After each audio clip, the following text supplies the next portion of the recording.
Grenfell fire could have been avoided and 72 lives would have been saved if one key construction role that seems to have nearly died out in the industry was filled, a building expert has said.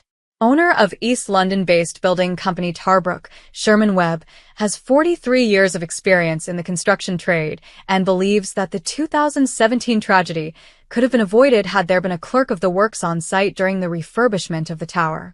A clerk of the works, COW, is employed by the client to inspect the workmanship, quality and safety of work on construction sites and highlight any design and specification shortcomings. The COW role has died out over the years to cut costs with clients relying on site inspectors instead, which is a broad term encompassing anyone who inspects a construction site, potentially including individuals from the contractor's team as well as the client's representative, so are less likely to be as thorough as a COW. Mr. Webb, 59, who has worked with local councils on public sector jobs, said, "They've saved so much money getting rid of clerk of the works, but it may have cost us human lives." Highlighting the importance and value of the role, he said, "The clerks that I have worked with in the past have all been ex-tradesmen, pretty much all carpenters. They have a working knowledge of how things are put together and the materials that are used. They are on hand should you come across something unexpected and advise and discuss the best way around the problem with both the contractor and designers." Cladding boss denies Grenfell responsibility, despite being named more than 100 times in report. He added, "I learned very quickly to get the clerk involved early in the job, find out what he expected, and do just that. If the clerk is happy, you get paid." There was some confusion during the Grenfell Tower inquiry around whether or not there was a COW working on the Grenfell refurbishment site. In 2020, the Grenfell inquiry was shown evidence of Kensington and Chelsea Tenant Management Organizations, KCTMO, tender documents, which stated the requirement for a clerk of works with experience of cladding. John Rowan and Partners, JRP, were the firm hired by KCTMO to provide this service, but the consultant they sent to do the job, John White, told the Grenfell inquiry in 2020 that he was not acting as a clerk of the works. Mr. White said, "It is important, in my opinion, to explain that there seems to be a misunderstanding in what my role, and by association, that of my employer's JRP, was on the Grenfell Tower project. A more accurate description of my role and function was one of site inspector or site monitor of works.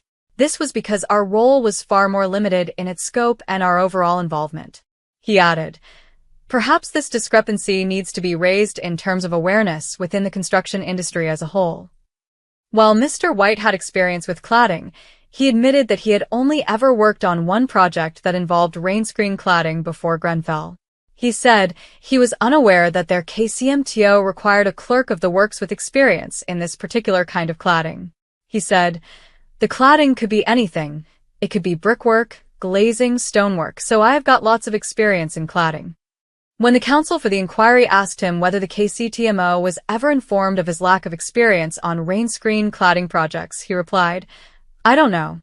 An email from JRP to KCTMO project manager Claire Williams on July 16, 2014 was shown in evidence, in which Mr. White was stated to be clerk of works. The counsel asked Mr. White, "Did you ever say to Williams, 'I am not a clerk of works, I am a site inspector'?" To which he replied, "No." How Grenfell Tower disaster unfolded minute by horrifying minute, as 1,700-page inquiry report is published, how schoolgirl was told to keep her spirits up, and residents were told to stay put as fire-ravaged building. When asked if he had ever explained the difference to the KCTMO, he said, "No, because everyone gets confused between the term clerk of works and site inspector, so we were anxious just to carry on and do whatever Williams wanted us to do." Mr. White told the inquiry that at the time he didn't know the type of cladding, insulation, or cavity barriers that were being used on Grenfell, and that he was never given manufacturer's instructions for any of these products and never asked to see them. The Grenfell inquiry found that the cladding and insulation used was highly combustible and so didn't meet UK regulations, but was made to look like it did with misleading documents. The cavity barriers, which are installed behind the cladding to prevent flames and smoke from spreading via the walls, were so poorly installed that they were deemed totally ineffective. Christopher Mort, a technical officer for fire at cavity barrier firm Siderise, inspected the undamaged cladding and fire-damaged cladding a year after the Grenfell fire and said the installation of the barriers, which was undertaken by subcontractor Osborne Berry for cladding specialist Harley Curtin Wall, was probably of the poorest standard I have ever seen. When Mr. White was questioned about whether he thought it was his responsibility to check that products were being installed in compliance with instructions, he said, "No, I didn't think that was my role." Fat cat bosses of firms in firing line over Grenfell, from Aston Martin driving director with Bond number plate to exec who bought €7.5 million seafront mansion a year after disaster, as their employees' sickening texts are revealed. Mr. White said he wasn't aware of fire regulations in detail at the time of working on Grenfell and said he didn't familiarize himself with the requirements of building regulations. When asked why, he said, "That wasn't my role." Mr. Webb believes that the Grenfell fire could have been avoided if had there been a clerk of the works with the correct experience working on the tower's refurbishment. He said, "I know there was some combustible materials already on the building and remained there and were cladded over. I'm sure a clerk of the works would have questioned this. I know I would. I am not sure how he would deal with misleading paperwork. He would have definitely picked up on how badly the cavity barriers were fitted, and should fire socks be in place, his name would be on that job, and the old guys I worked with would not put their name to something that wasn't right. An experienced clerk of the works working directly for the employer could well have prevented the disaster." Mr. Webb also believes that competitive tendering, a process where multiple suppliers compete to win a contract, is partly to blame for corner cutting and a decline of quality, long-lasting construction. He said, "In this day and age, everything is competitively tendered, health and safety being my biggest bugbear.